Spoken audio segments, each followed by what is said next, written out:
that this is so heartfelt for me. I have launched this book before. I'm on Liverpool TV with a one-to-one interview some 7-8 years ago. But it's so vitally important intuitively that I do this final recognition of this outstanding son of Liverpool champion racing driver, water skier. The house that he lived in at 195 Queen's Drive is in the exclusive affluent area of Chilwell. Indeed, right next door to 195 lives the great guy, Brian Epstein, the Beatles manager. There is a sort of aura around the properties of these mansions. At 4.5 years of age, I lived in another part of Liverpool, not in the exclusive affluent area of Chilwell, in the district of Everton, with my very philanthropic, ultra-creative grandmother, who would read the tea leaves and do the readings of the cards for me. And I spent 20 years of my life with my nan, I'm very privileged to say. It was at this time, at 4.5, a lot of things happened to me at 4.5 years of age. And it was at this time that I remember this very poignant, this very fearful dream that I had, which returned to me during the summer of 1954. And the vividness and the poignancy and the pain and the fear that I had whenever this dream returned to me many times during that summer. Being a very stoic, little shy little girl, I didn't refer this to anybody. And this happened for quite some time, many weeks. And in the end, I remember thinking, I can remember exactly where I was standing, halfway down Levan Street, outside the mini market of Mr. and Mrs. Kendall. And I got this feeling and I thought, I can't take this anymore. I'm frightened to death. Only I didn't use those words then. And I just thought, wonder what this is about. I don't want this to happen to me again. And as I walked away, it's lifted. And I never ever had that dream again. We fast forward 13 years later, and this is the funeral Friday on the 21st of June, 1968, when I went to this double-fronted mansion that I can see so vividly in my mind's eye. I do have a photographic memory as well for my sins, which people don't like, but I do have one, thank God. And it was after the funeral of the 100 and odd mourners that were there, and I don't ever remember coming back from the funeral. But I remember being in his father's bar, Joe's bar, in the double-fronted 195 Queen's Drive. I remember the butterflies on the little coffee tables in that bar area. And a while later, I was so upset. I was so distraught. I didn't think I'd ever get over it. And I never have.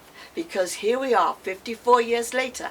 And who am I talking about? Stuart Duncan Howitt. My heart still bleeds. So this was my destiny, to write about this guy in all his glory, because this guy had it all. But as we all know, God gives and God takes in equal proportions.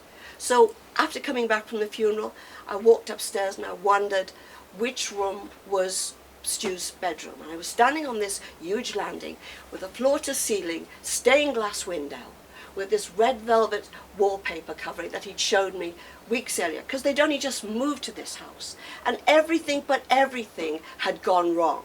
Now that in itself, I've subsequently realized that when things go wrong, or you're stopped and you're blocked and you're restricted, you're not meant to do it. So stop right there and do something else. So all of this was going on, and they discovered that behind the refurbishment fireplaces in the hallway, they found tombstones and gravestone heads in behind the old grates, which then was covered with a marble fireplace in the hall. And from the minute I touched base, when Mrs. Howitt, Mrs. Olive Howitt, always, there are pictures in the book of her, always looked like a model, 6 foot. From the day she was born virtually to the day she died at 64, she was the same model girl, very sophisticated, je ne sais quoi, joy of life.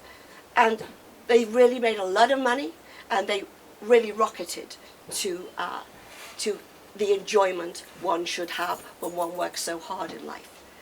And I wondered about this, which room. All of a sudden, the door was an old, thick door, but it started to glide open, and I could see in the recess of the window all of these cups, all of these championship cups. So I knew that it was his room. And always over the right shoulder, my intuition comes loud and clear, go in the room, go in the room. And I wouldn't, because I thought if his family come here, his aunt that didn't seem to take a liking to me because I was so upset, just a young girl, I thought it was brutal really. I've never got over that. And I thought, no, stay here, don't move.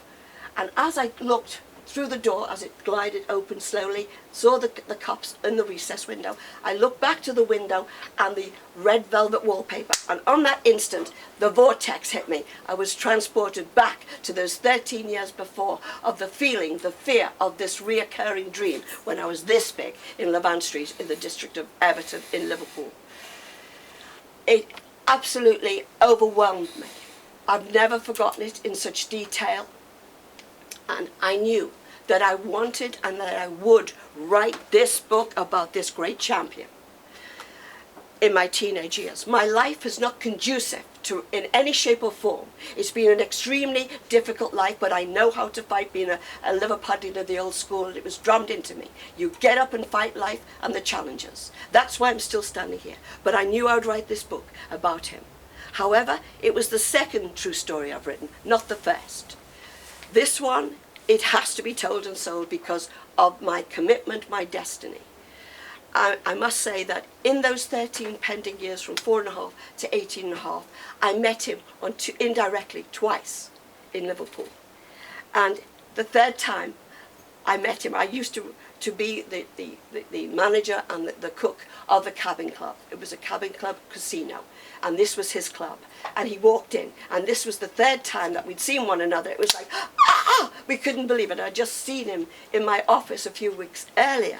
It was electrifying. And immediately he said, give me your telephone number. I can't believe this. I said, no, neither can I. And then ensued a variety of dates. I have never in my life known such truthful affection and tenderness and gentleness from this man, the best of the best outstanding son of Liverpool. I know I lived there 31 years of my life. Believe me, I'm a Virgo. I only deal with quality, and that is the guy that should have been living still. It's such devastation of such a unique character to be just, because this is the thing, it was preventable. When he hit the barrier at Oulton Park, which he'd driven many times, he somersaulted 3 times and he landed upside down.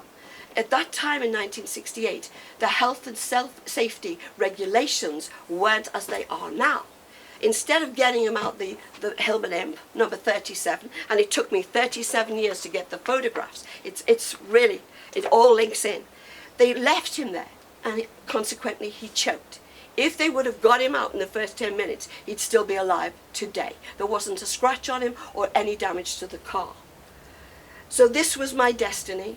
This is what I've been really put on this planet to do, to tell the story about this phenomenon, about this house. I have gone back to this house at least half a dozen times in the latter 7 to 10 years. And the people that live there now and have lived there immediately after Mrs. Howitt sold the house 10 years on, they all tell me the same thing, that they have seen and witnessed visitations on that same landing of boomerangs and spirit apparitions in the bedrooms and the back of the house, which totally confirms what I knew all those years earlier. However, had his younger brother, because he had 2 brothers, Andrew, who was 14 when Stu was killed, and Jonathan, who was 9, had the younger brother, Jonathan, told me that he'd seen the boomerang, it would have been in the story, but he didn't. I think they were sort of worrying whether I was going to make millions out of this, which I haven't made a penny. I'm doing it, and I could never afford to do this, but I've got to do it. When I've got to do something, I do it. And this has been my quest, this is my mission. It links in then with my total awareness throughout my life of my psychic intuition, which is second to none. I have dealt and believed and been guided by astrology since I was 13 years of age. But usually I get the whisper, I get the feeling above all else, and sometimes I get dreams of places that I'm about to go to or in a year's time, and I recognize it instantly. I would like to say to everybody here that when I came to London here with my first late husband, Peter Edward Bailey, we lived in Belgravia, and I knew nobody. And I wandered into Fortnum & Mason, where I discovered the great Terence Henry Stamp, author, matinee idol, and film star. And I was overcome by the connection that I had with Terence Henry Stamp in the Fountain Room in Fortnum & Mason's. I could have spoken to him any day in 8.5 years, but I had to look my best. It had to be the right time. I'm a perfectionist. It took me 8.5 years to speak to him. And so in a way of giving Mr. Terence Henry Stamp, who I'm emulating his footsteps. In 2017, 5 years ago, he was here giving a reading and a book signing on his 5th book. So I'm very proud to be able to emulate him yet again and to be following his footsteps, because Mr. Terence Henry Stamp was the person, when I wrote a piece for his 50th birthday, he will be 85 on the 22nd of July, to give him something back 34 years ago, I wrote Profile on Stamp. And on the basis of that profile on Stamp, he told me, Terry is a man of very, very few words, you can certainly write. Have you ever had anything published before? Well, that's all I needed.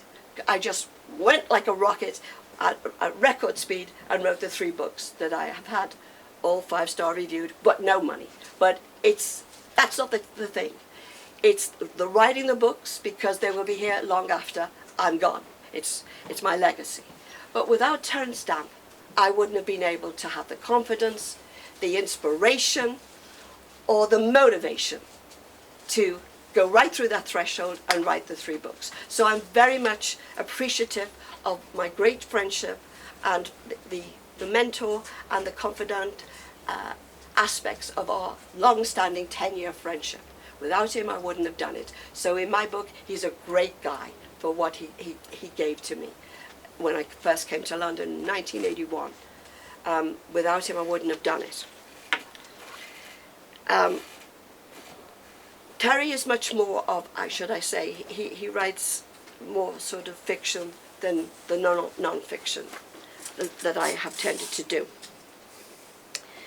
I will say that all of my intuition, which has put me in very good stead throughout my life, I must say that without my nan's guidance and to work on, I advise everybody to always go with your gut feeling.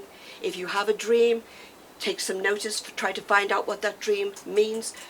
Check with your astrological guide, because you are going to be guided, you're going to be helped. We all have the intuition quality and trait within us. It's tapping into it that the reluctance of some people are to not want to believe, or just to be pursuing materialism. We have to come back to that spirituality, to that connection, if we're going to progress, and we're going to be as contented as we can, because contentment is much better than happy. Happy comes and goes. Contentment is different.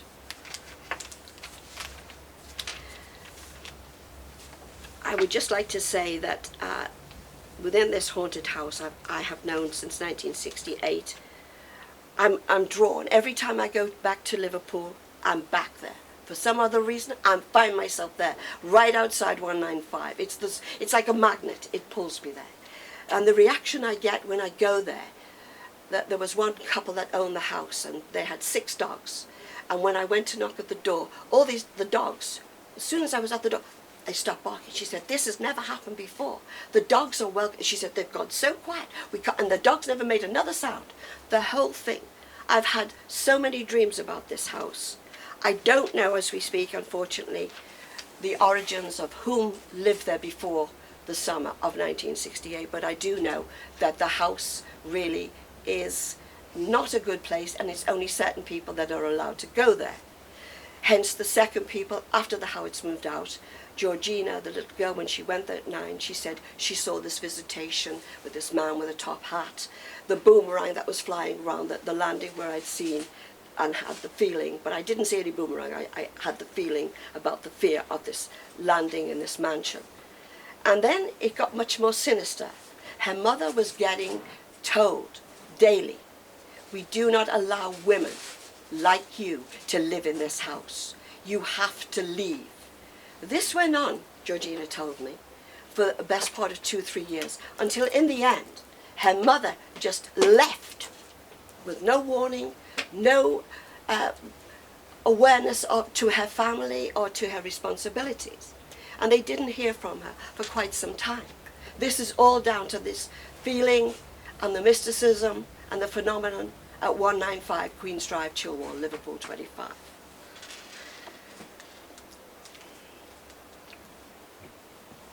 It's true to say as well that there is a parallel between the Howitts family and my life. They were very successful, material-wise, but in the tragedy department, my life has run par for the course with them. Andrew, who was the middle brother, and I had the pleasure of meeting after 37 years, Stu's middle brother. And within a short time, he was diagnosed with having cancer of the tongue. If I'd have known what hospital he was going to, I would have told him not to go there, because it was a real mishmash of the wrong diagnosis, the wrong treatments. The man almost died twice and was brought back to life, and they really messed him up.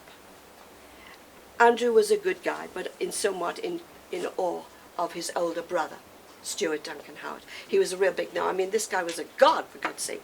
Everything he touched turned to gold. So I had this pleasure of meeting Andrew because he had a rough time of it. Ironically, he would call me after meeting him after 37 years, and it was the weirdest thing, and it just sounded like it was Stuart Duncan Howitt calling me. The voice was identical. It was like being called by Stu from beyond the grave. The voices were identical. And that, it didn't frighten me, not at all.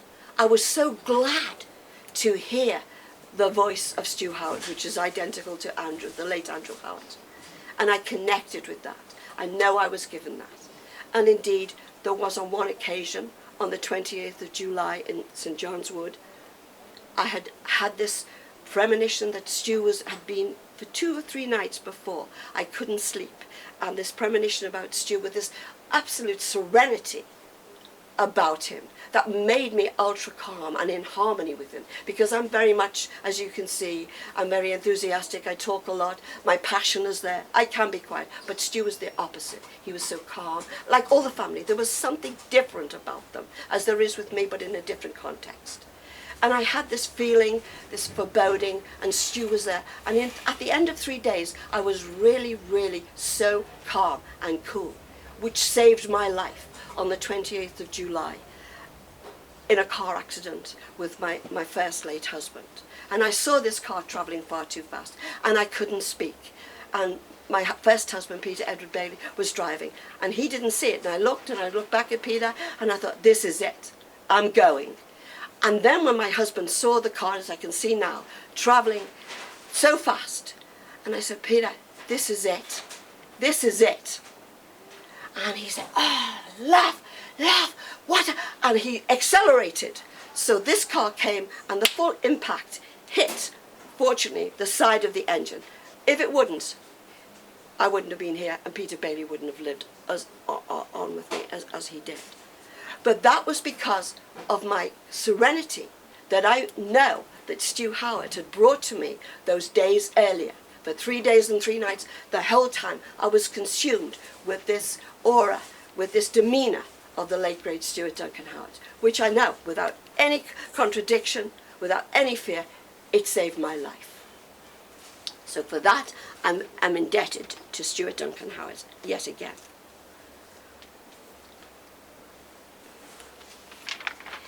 It's amazing when, during those interim years from 4.5 and the dream of the house, of the haunted house at 195 Queen's Drive, and the first time I met him, saw him indirectly, riding my bike, going home to my wonderful nan, at the bottom of Boulder Street there was this former cinema which was turned into a showrooms for cabin cruise boats, and he was there. And as I cycled onto the pavement, and I was only 13, little girl, and he was 20, he was 7 years older than me, and he looked at me and I looked at him, and this intense look was phenomenal. I never forgot it. And I, what the hell? hell? And I'm riding my bike. It was a 21-inch, because I've always been tiny, but I could ride bikes from 7 years of age. But my feet just touched the pedals. And he's looking at me and looking at me, and I'm looking at him, looking at him. The day of the funeral, I discovered that they had owned a bike shop in Cherry Lane called Howitt Bros. Pictures of it are there, the old sepia photographs. So bikes were very much the family business at that time. And the bike I was riding, my little feet were just touching the pedals, but I was riding it with great gusto. And this is what drew his attention to me, I then subsequently discovered at the day of the funeral. And then the second time I saw him, weeks before I met him to speak to, was in a company I worked for, the Corn Exchange in Liverpool. And he walked in the door, and I'm sitting at the reception desk, and again, transfixed. I'd seen him when I was 13, but I didn't remember it then. And as he came in, and he's looking at me, and it was this magnetism, it was just phenomenal. Within 2 or 3 weeks, I changed my jobs, and I go to the Cabin Club and Casino with all the stars of Mike Yarwood, the impressionist. I don't know whether any of you remember him. The Bachelors, the Irish singing group, they used to come to the Cabin Casino.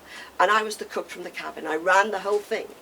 Cooked the food, served the food, cashed up, oh, the lot. At 18, that's the kind of cookie I am. And in he walks, just a few weeks after I'd met him, indirectly, at Frank Strick's Bills of Export and Lading office.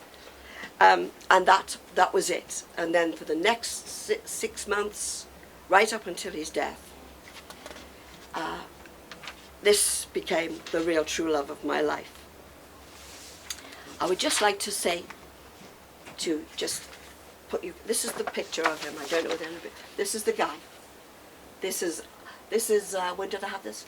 This is about from 2007. This is a blow-up picture from the old photograph of him.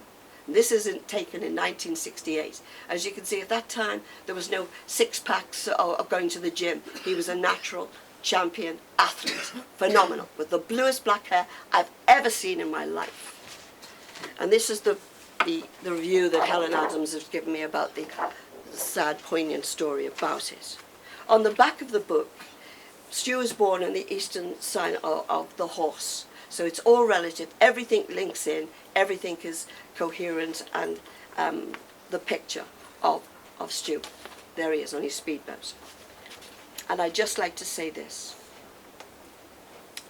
This is a simple tribute to an outstanding son of Liverpool, even though it is true to say that in 1968, that Liverpool was awash with huge talent and greatness.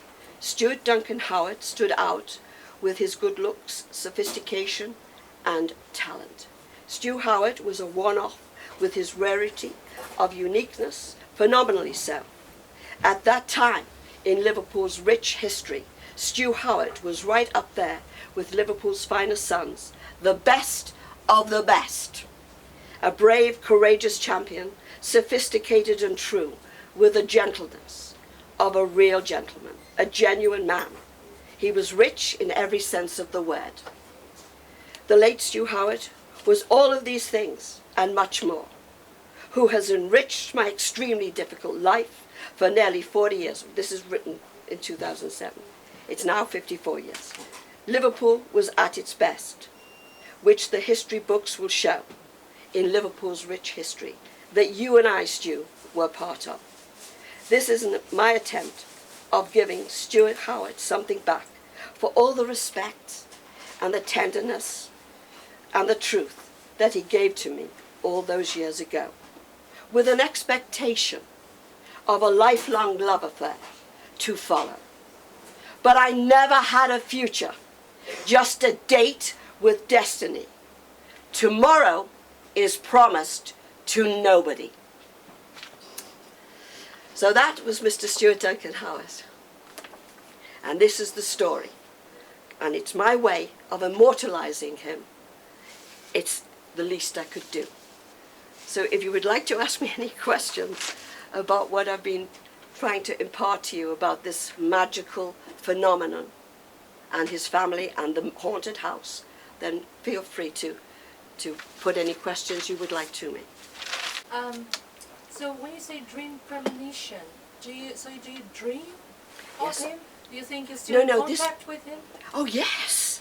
these days? Still I today? feel, as I say, at the time where I just escaped the car accident on the 28th of July, his presence had been so profound for at least 3 nights.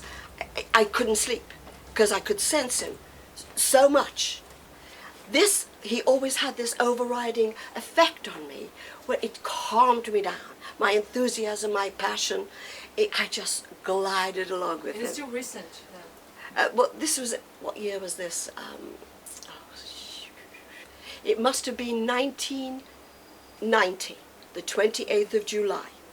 And for 3 days before. If I wouldn't have had the calmness of his serenity of being, which I always connected with and which had this overriding calmness brought to me, I would have reacted so differently when I saw this car travelling far in St John's Wood Road.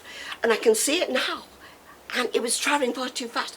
And I was so slowed down and calm. And I just looked back at my husband and looked at the car, because we're turning right into, I think it's called Cunningham Avenue. And we're right in the middle of the road. And I could see it and I knew what was going to happen. But I couldn't speak because I was so calm. I was so shouted to my husband, Peter, get the bloody car going. And it would have hit me side on. But because I was calm, because it was a delayed reaction, that I said to Peter, anything, this is it, Peter, this is it. And I'd already seen it and I'd looked back twice, but because I was ultra calm, I didn't react. And that was because of the presence that I'd experienced for those days earlier that made me ultra calm of the late great Stuart Duncan Howitt. If I'd have reacted, if I'd have just been my normal self, I would have shouted. Peter would have accelerated and that car would have hit the door full on. So I wouldn't be standing here now. So, yes, he has come back to me. Many times I connect. I have dreams about him, yes. I have other dreams of places I'm going to go to because I recognize them when I've had these dreams. Like, oh my God, I've been here before. Oh, wait a minute, I know this place. It's phenomenal. Do you know what I'm saying? More so, I get the word from over the right shoulder. And I listen to that whisper all the time. It's taken me years to totally connect. At one stage in my life, I'd say, oh no, that can't be right. No, I'm not listening to you. I'm imagining this. Or I just want to hear this in my mind's eye. But now I don't question it. When I hear the word over the right shoulder, I go with it. I just do it. Bang, I just do it automatically. And now that you have the book ready, yes. Do you feel his presence different in a different way? Maybe that he acknowledged that you actually created this? He knows. He knows. And, I mean, initially his family, Andrew, who's now dead, God rest his soul, and Jonathan, who's still alive, he said, you know, they're all very calm. And Jonathan said, you know, Mother would have been suspicious that of you wanting to write this book 37 years later. I said, listen, I've been a bit busy. I don't have a life that's conducive to writing books, but I always knew I was going to write a book. And this should have been the first book. It was the second one I'd written. My first one is Bailey's Raw Deal, but that's another story. And I said, this is something I have to do. And I did do it, and I have done it. And my second husband, who's now dead, also called Peter, Swedish, I married him in Sweden. He was the whiz kid on the IT, which I've said to Carl, where's Carl? Here he is, about Peter, Johan, Alfred Engen. I mean, the name Engen is paramount in Scandinavia. And so I would write it longhand, imitating the late great Jackie Collins, because when you write in pencil, you can rub it out and put a new chapter. You know, it's quicker than typing and retyping it. And so Peter then would put it on the computer, on the machine as I call it. I'm a technophobe. And we contacted the world and his wife right up until his suicide 5 years ago. You see, we're about my life. It's just, the fourth book's going to be all about my Scandinavian husband and all what we went through, okay? When we made World Press and how I've stood up against the system. By God, am I a fighter? Stand back. So this is important, and this is what I have to do. He knows it. I had a hard time. I thought, will I bring this old picture? Should I bring it? Stu? And I put it on the bed, and I said, Stu, you want to come with me? Yes, I can't leave you. So I brought it, you know. And it's that important to me. So yes, he is there with me. I do still dream about him. And if I'm driving and I can't park properly, and I say, Stu, would you take over, please? And so I get the car right into the space with his guidance, because he was the champion racing driver. I'm a good driver, but he's the champion. So it's really, you know, quite a story to come down from Liverpool with my first husband. Well, actually, we came via Harrogate to Belgravia. This was before the property market took off. And I found this little cottage behind the German embassy. And the house was owned by a Lord Pratt, and he was exactly that. And I kept hearing about this film star that used to go out with the model that lived at 27 Cheshire Mews formerly before we lived there, Celia Hammond. She's the cat lady, lovely lady. And she went out with this film star.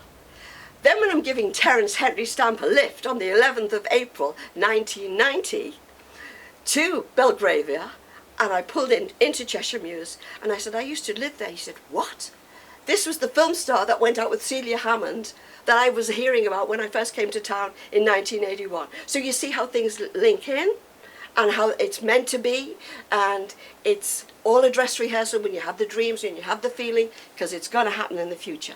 If you're lucky, you know, not everybody, I don't suppose, has this or wants to have this connection. So with Terence Stamp, who's steeped in spirituality and astrology, yes, it's all par for the course. And his impoverished early life in the East End, I used to see him every day, and I could connect with him from his table in the fountain room. And I learned so much about him with my intuition. And when he wrote his first book, Stamp Album, and I bought it for my birthday from Liberty's, and I sat up till 4 in the morning, and the first sentence is, I always adored my mother, and I burst into tears, because I always adored my mother, but although I never told her, I showed it, but I didn't ever tell her. I was like the mother to my mother. So all of these things, and I wouldn't have been able to exist here, because I knew nobody in this town except Terence Henry Stamp. So his humble beginnings, his sensitivity, the awareness of his character helped me. And then when I asked him to give me some guidance, when I wrote the piece for his 50th, and he told me, well, you can certainly write, that was it. So I wrote the 3 books after that. Because if he said, walk up Mount Everest, I would have bloody well done it. He was like the big adored brother that I never had, you see. So all these people have been there in my life, and it's quite, you know, it's quite an honour to have known these people and to have been able to draw from their experience. Do you know what I'm saying? For my survival. Yeah. I think there's a question over here. So, Yes. a lot of what you're saying sounds like synchronicities happening in your life. Yes. Yeah? I Yes. don't know whether you believe in synchronicities, but you know, a lot of different incidents Yes. land up just the way it was meant To to be. be Yeah. for a particular thing to happen. Absolutely, darling, yeah, absolutely. I totally believe in that. I've become more and more aware of it. I mean, I'm open to suggestion. I really have to because when you're a one-woman band, as I am, and I'm like Greta Garbo, you know, she was a good Virgo, and she was quoted as saying, I want to be alone. She never actually said that, but Virgos are rather independent. So we stand alone and we walk alone, and we're very self-sufficient if they're true to type. And having got the sun, the moon, and Saturn in Virgo, you can imagine what I'm like. A bit difficult. And how long did you know this gentleman? Terence Stamp, 10 years. No. Oh, Stuart Howard. Well, I met him in the December of 1967, right up until he died in June 1968. So we're talking months. But as a lot of spiritualists have said to me throughout the years, you have been married to Stuart Howard before in other lives. Did you feel that he knew that you were going to be at risk from something like, you know, possibly an accident, and that's why he came Oh to you yes, those 3 days? darling, no doubt about it. It was total connection.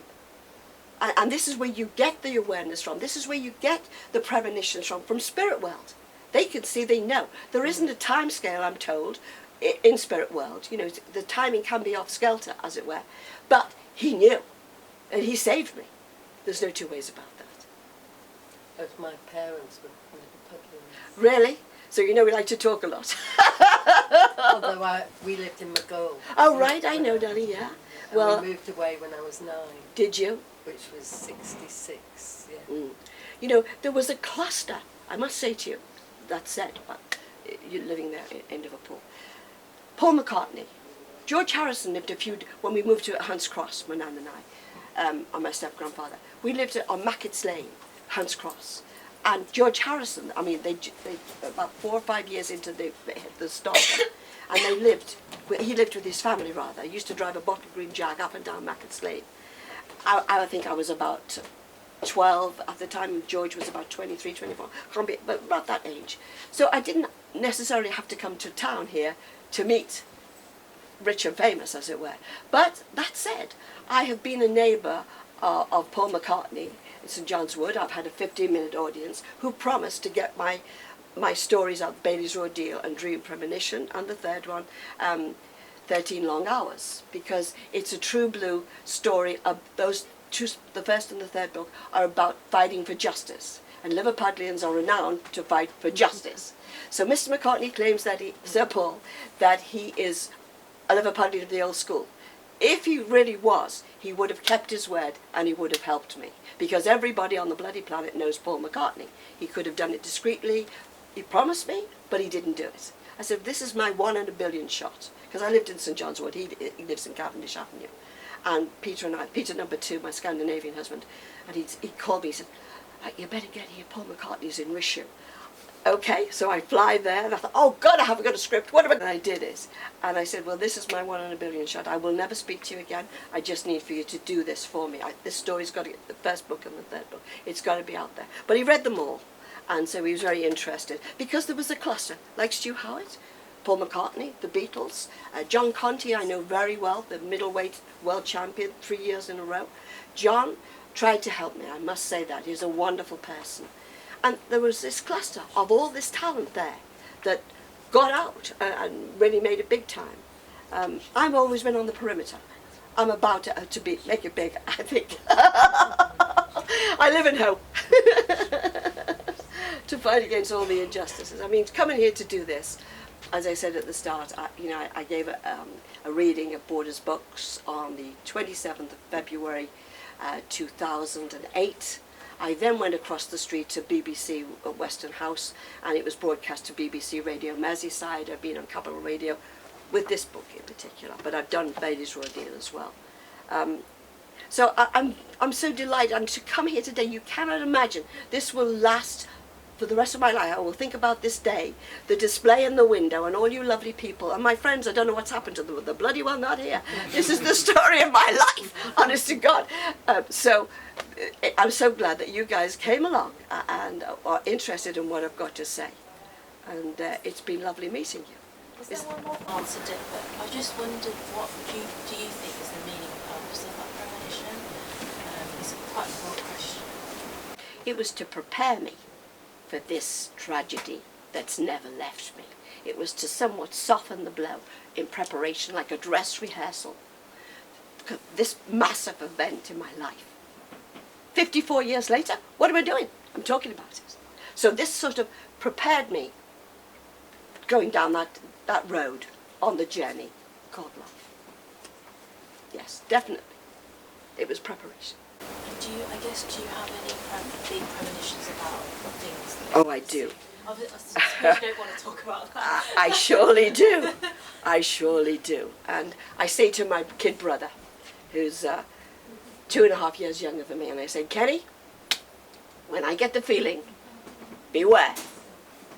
It happens. It might not happen right now, but it will happen in the future. Watch this space. Categorically, without any question. I live and die it, I know it. As Helen Adams, that did the reviews on my books, as she says in the review, that my only friend was my intuition. And this woman has coped with so many things that would bring people to their knees, that I have a stainless steel backbone. Well, yeah, that's true. But yes, without my intuition, without my awareness, that I followed to the goddamn letter, I'd be lost. I'd be absolutely on the deck, counted out, no question about it. You know? The interview is much gentler. If anybody would be interested, having you been so kind to listen to me this evening, it's Liverpool TV, episode 25. It's only a 5 or 10 minute interview with a Reverend Smith who interviewed me. And it's much more, you get much more intensely involved in the love story. It's called Open Minds, episode 25, Liverpool TV, and it's a 5 or 10 minute interview. And it's all about Stu and me. And that gave me, this is all my own work. I never had a manager. I've never had a publicist. I just had my Swedish husband. And the Swedes, I love them because they work like there's no tomorrow. I love it, I love it, I love it. I wish I was Swedish. So, yes, is the answer. And both my husbands knew. My first husband, Peter Edward Bailey, was an international renowned engineer, fellow of the Institute of Marine Engineers and professional yachtsman that used to sail with Ted Heath on Morning Cloud.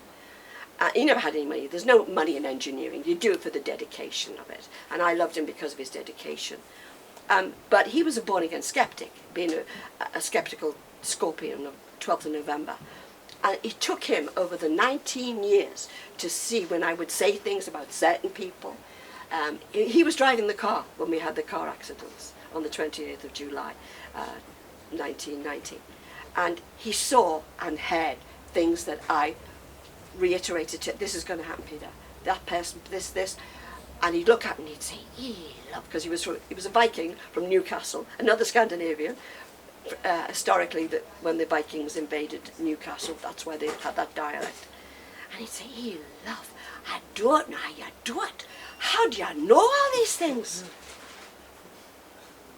So, that's a born-again skeptic. 19 years down the road, bang, he's connecting, he's seen it over and over and over and over.